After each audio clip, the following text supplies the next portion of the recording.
नमस्कार दोस्तों, आज हम आपके सामने शिवराम राजगुरु जी की जीवनी लेकर आए हैं। शिवराम हरि राजगुरु का नाता भारत के महाराष्ट्र राज्य से है और इन्होंने इसी राज्य के एक साधारण से परिवार में सन 1908 में जन्म लिया। महाराष्ट्र के पुणे शहर में जिस गांव में इनका जन्म हुआ उस गांव का नाम खेड़ा था।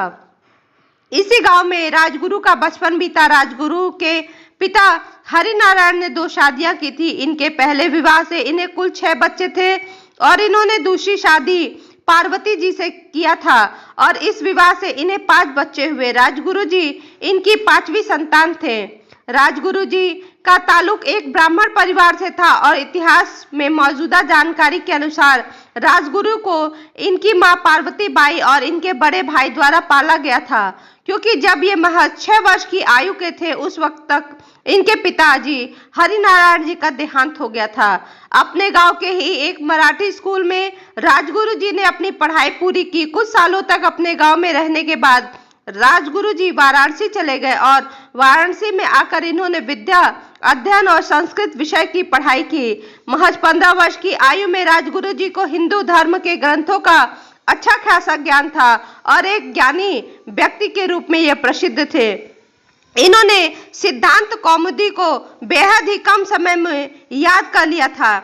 जिस वक्त राजगुरु जी वाराणसी में अपनी शिक्षा ग्रहण कर रहे थे तभी इनकी मुलाकात देश के कुछ क्रांतिकारियों से हुई जो हमारे देश को अंग्रेजों से आजाद करवाने के लिए लड़ रहे थे। इन क्रांतिकारियों से मिलने के बाद राजगुरु भी अपने देश को आजाद कराने के संघर्ष में लग गए। इन्होंने साल 1924 में हिंदुस्तान सोशलिस्ट रिपब्लिकन एसोसिएशन को ज्वाइन कर लिया। ये एसोसिएशन एक क्रांतिकारी संगठन था जिसको चंद्रशेखर आजाद, भगत सिंह, सुखदेव थापर और अन्य क्रांतिकारियों द्वारा बनाया गया था।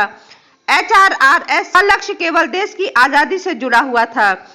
इस एसोसिएशन के सदस्य के रूप में राजगुरु जी ने पंजाब, आगरा, लाहौर और कानपुर जैसे शहरों में जाकर वहां के लोगों को अपने एसोसिएशन के साथ जोड़ने का काम किया।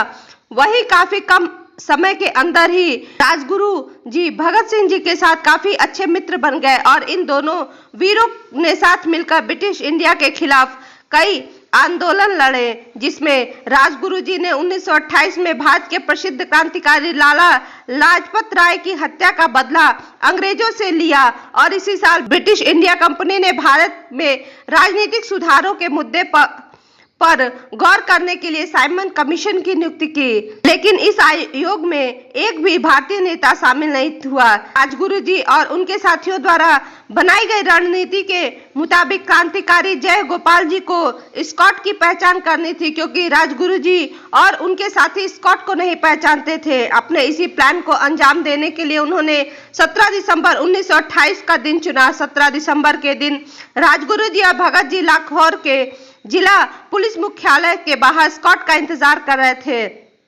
और इसी बीच जय गोपाल ने एक पुलिस अफसर की ओर इशारा करते हुए उन्हें बताया कि वो स्कॉट है और इशारा मिलते ही उन्होंने गोलियां चलाकर उस व्यक्ति की हत्या कर दी। लेकिन जिस व्यक्ति पर उन्होंने गोलियां चलाई वह स्टॉक नहीं थे।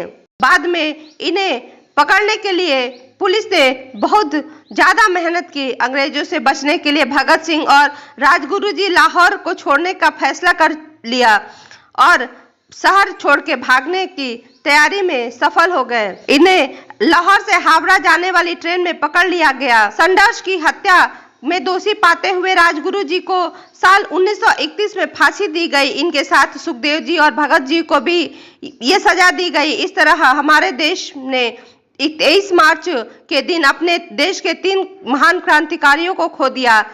जिस समय राजगुरु को अंग्रेजों द्वारा सूली पर चढ़ाया गया उस समय उनकी आयु मात्र केवल 22 वर्ष की थी। वे आजीवन छत्रपति शिवाजी महाराज से काफी प्रभावित थे। साल 2008 में राजगुरु जी के जीवन के ऊपर लिखी किताब को भी लॉन्च किया गया, जिसका नाम है राजगुरु इनविजिबल रिवॉल्यूशनरी, जिसमें राजगुरु जी के जीवन के बारे में विशेष जानकारियां दी गई है। धन्यवाद दोस्तों। यदि आपको इनकी जीवनी अच्छी लगी हो तो प्लीज इसे लाइक शेयर सब्सक्राइब करना ना भूलें।